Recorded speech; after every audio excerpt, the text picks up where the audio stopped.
that black and white and be able to look at that and refer to that. A couple of questions and concerns that I have. I know Dr. Rivera, both of you have actually mentioned as far as band and athletics.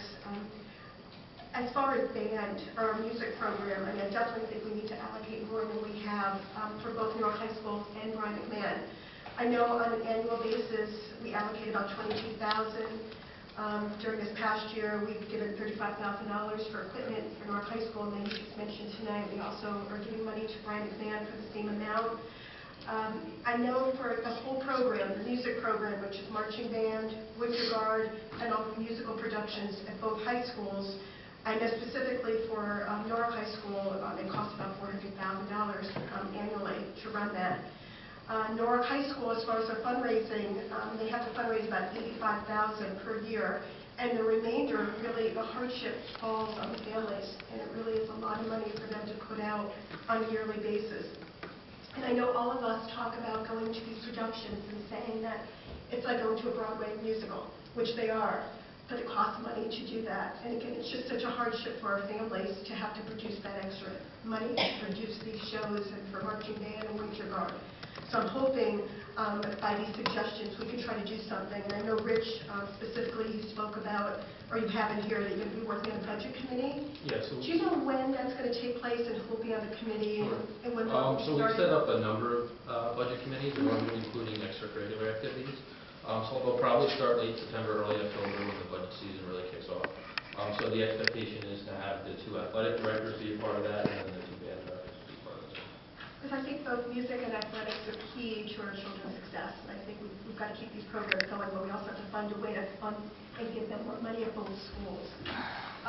Switching gears as far as the lockers, is the main space at Norwalk High School, correct? And Nathan Hale, those are the 2 schools that we're going to focus on? Okay.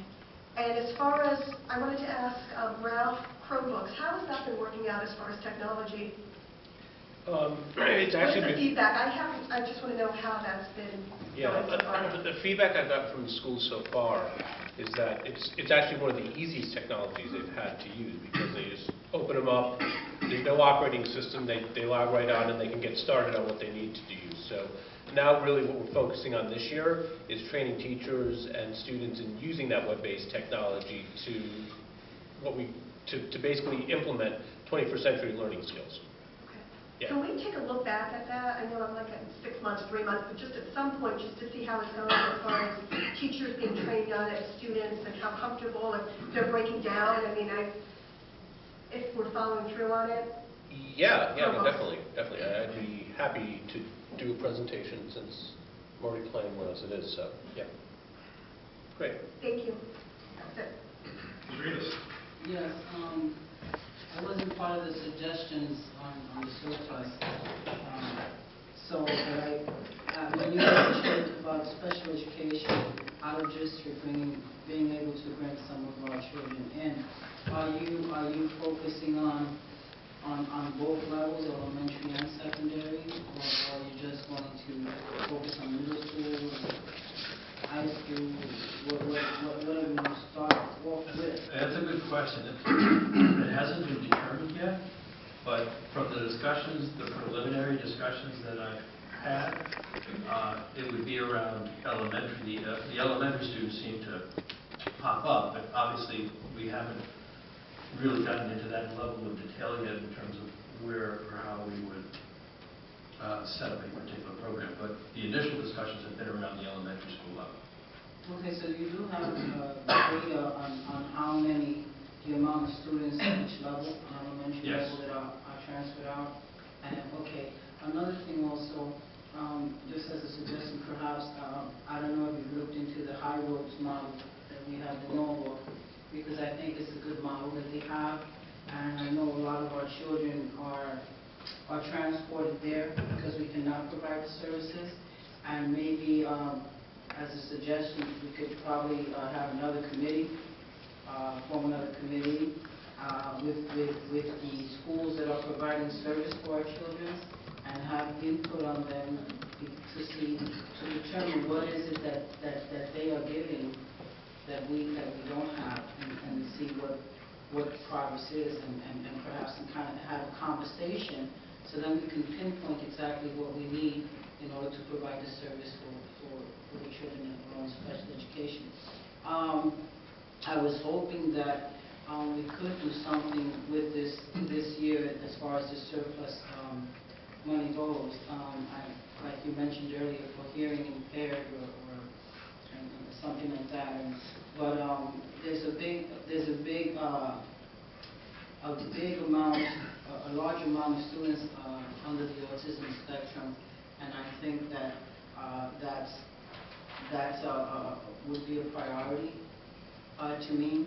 And also, if we, since there is a lot of children, maybe we can focus on the high school, middle school children, because since we're focusing on having them college and career ready, I think the sooner that they get back to the district and we're able to provide professional development for the entire staff along the lines of co-taught classrooms and behavior specialists. I believe that we definitely need behavior specialists in the school district. And I attended a community outreach where we spoke about with the shootings that they had in Ferguson and they did a presentation, and it was basically we need to protect our children, and I think along the lines of we could try to do something within our school district. I don't know quite exactly what that would be, but starting at an elementary level somehow, because I've always felt that embedding like social skills shouldn't only be for children with special needs, because our children, other children that are not under any kind of special education, they need supports as well. But if you don't have an IEP and you're not in special ed, then most likely you do not get these services. And I mean, I think that's a very important piece as far as behaviors go. So I think the behavior would be a priority with me on both ends, on the child's end and also on an adult level. And I don't really know exactly where to pinpoint it. Since you're the superintendent, you would know that. And if you do have some type of those kind of committees or any suggestions that I have made, I would really like to partake in that and perhaps give some kind of input. Sure. I think one good suggestion as a follow-up that we could take is that there be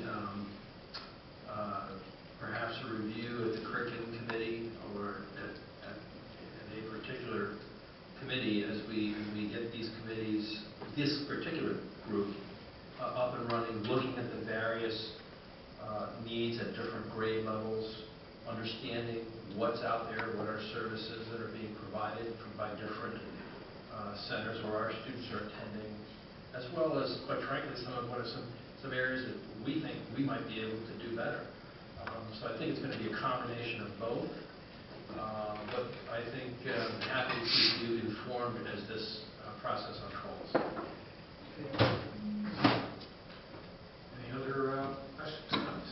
It's not a question, but I certainly just want to say thank you for the process.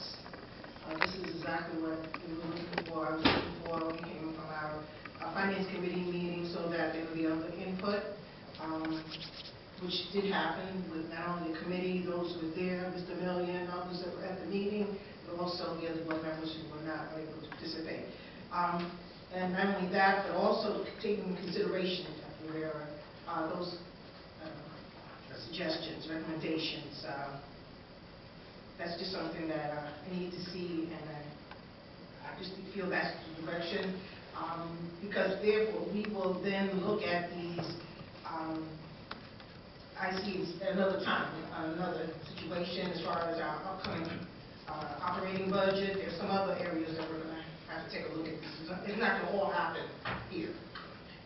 The additional funds for athletics, that hoping to look at that situation of pay to play, some way that we won't have to penalize our families, but look at it in a way that it will actually have equity in the system. But just overall, and this one of the pieces that the special ed, we've looked at that before. We've been there. I say that constantly. We've been there before, in terms of having our students go out. We work hard to get them back, and then somehow those numbers just seem to, get out of hand again and again. So I'm not quite sure what makes that happen, but we have been there. So I am looking forward to seeing how we can get those back under control. But yes, the process, and hope to see this mirrored as we move forward. Thank you. Any other comments, questions? Ms. Morris? I just wanted to, I missed something. When you're talking about in terms of the safety improvements that are happening, you said closed circuit TVs, locks, and there's one thing you started with, I just missed it. Well, I purposely fizzled out. It has to do with... And I know we don't want to show our cards, but there's one thing you did It has to mention do with protective film on our glass entryways. Thanks. Anything else, Mr. Mayor? Yes, I think